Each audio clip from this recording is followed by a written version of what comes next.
Shalom dan Horas bagi kita semua pendengar renungan di pagi hari ini. Kita akan mendengarkan firman Tuhan, kita berdoa.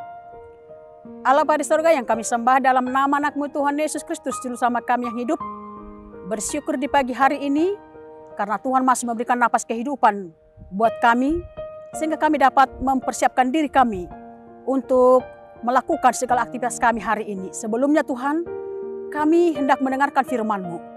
Berfirmanlah Engkau, sebab kami semua telah siap untuk mendengarkan-Mu. Dalam nama anak-Mu Tuhan Yesus Kristus kami berdoa. Amin. Firman Tuhan tertulis dari Injil Lukas pasal yang ke-6 ayat 36 dikatakan demikian. Hendaklah kamu murah hati, sama seperti Bapamu adalah murah hati. Hendaklah kamu murah hati, sama seperti Bapamu adalah murah hati. Jemaat yang dikasihi oleh Tuhan, ada seorang kaya raya setengah baya yang melewati sebuah desa terpencil dengan mobil mewahnya. Dari dalam mobil, ia melihat seorang ibu yang mengumpulkan rumput sembari memakannya. Dengan apa yang dilihatnya, maka ia pun menghentikan mobilnya, lalu turun dan menghampiri si ibu tersebut. Dengan sopan, si bapak bertanya, "Bu, mengapa ibu makan rumput?" Ibu itu menjawab, "Saya ini adalah seorang janda yang sangat miskin, Pak. Saya tidak punya uang untuk membeli beras. Maka dengan ini, rumput inilah yang kujadikan menjadi makanan kami." Mendengar itu, sang bapak berkata, "Kalau begitu, marilah ke rumah saya, Bu." Si ibu merasa heran dan senang mendengar tawaran tersebut.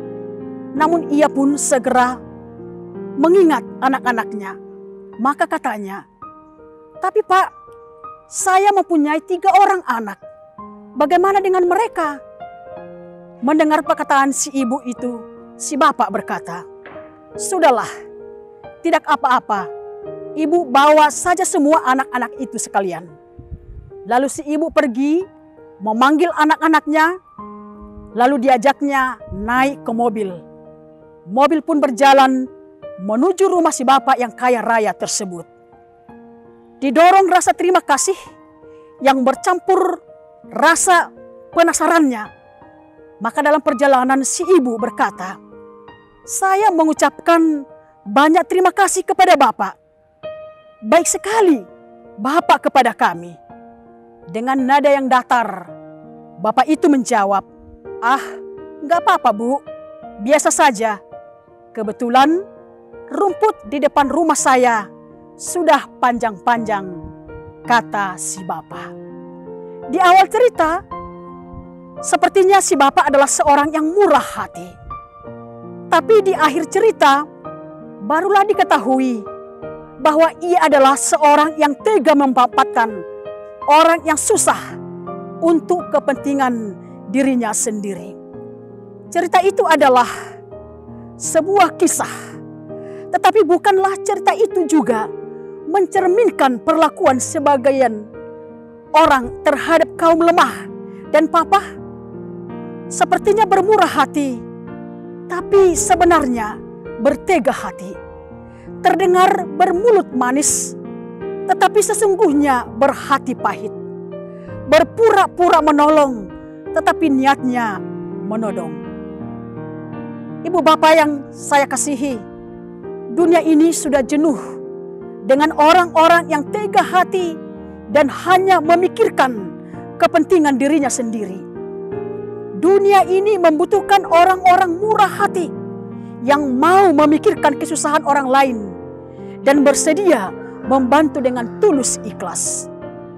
Bukankah itu yang diajarkan oleh Tuhan Yesus dalam renungan kita hari ini yang mengatakan, "Hendaklah kamu murah hati, sama seperti Bapamu adalah murah hati." Dan Yesus juga berkata, dalam Matius 5 ayat 7 dikatakan, "Berbahagialah orang yang murah hati, karena mereka akan beroleh kemurahan." Kemurahan hati adalah salah satu sisi dari sebuah Roh Kudus yang terdapat dalam Galatia 5 ayat 22 sampai 23. Kata yang dipakai dalam ayat itu adalah suatu kebaikan atau kemurahan yang dilakukan untuk sesama. Kebaikan dan kemurahan itu berasal dari hati.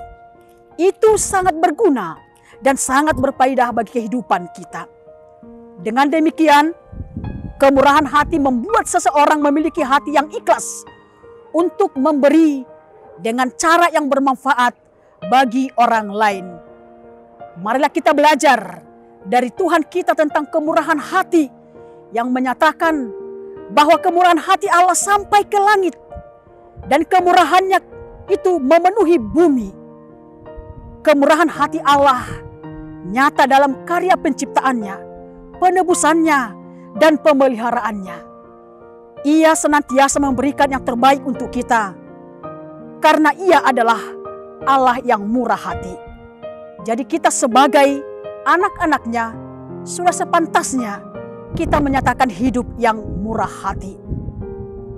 Harus kita tahu bahwa kehebatan kita bukanlah apa yang kita miliki, melainkan apa yang kita berikan. Kadang-kadang ketika kita murah hati dalam cara-cara yang kecil dan hampir tidak terdeteksi, tapi hal itu dapat mengubah orang lain selamanya. Kemurahan hati itu membawa manfaat bagi kita dan orang lain, juga memuliakan Allah Bapa di sorga. Oleh karena itu, saudara yang terkasih, tetaplah rendah hati. Seberapapun tinggi kedudukan kita, tetaplah percaya diri. Seberapa besar pun kekurangan kita, tetaplah bersyukur dalam segala hal. Karena itulah yang dikehendaki oleh Allah bagi kita. Karena itu, tetaplah bermurah hati supaya hidupmu menjadi berkat. Salam damai dan selamat berkarya. Tuhan Yesus memberkati. Amin. Kita berdoa.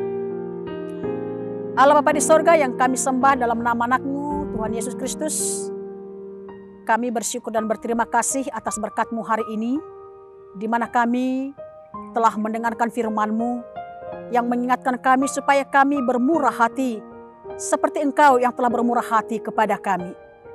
Biarlah Tuhan kami saling mengasihi dan saling memberi, saling peduli, karena Tuhan telah memberikan terlebih dahulu apa yang menjadi kehidupan bagi kami.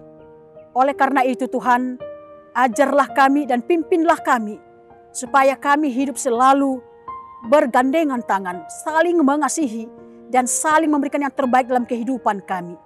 Biarlah Roh Kudus-Mu senantiasa bekerja dalam hati kami, supaya firman-Mu itu menjadi kekuatan dan sukacita kami dalam melakukan aktivitas kami hari ini. Kami serahkan kehidupan kami, para jemaat-Mu, apapun pekerjaan mereka tetap bersyukur dalam segala hal. Bagaimanapun kekurangan kami, biarlah kami saling mengenal diri kami, supaya kehidupan selalu terberkati oleh kasih-Mu. Biarlah Tuhan, Engkau senantiasa bersama-sama dengan kami. Dan kami percaya bahwa Tuhan selalu ada dalam hidup kami. Dalam nama anak-Mu Tuhan Yesus Kristus, kami berdoa dan bersyukur kepadamu. Amin.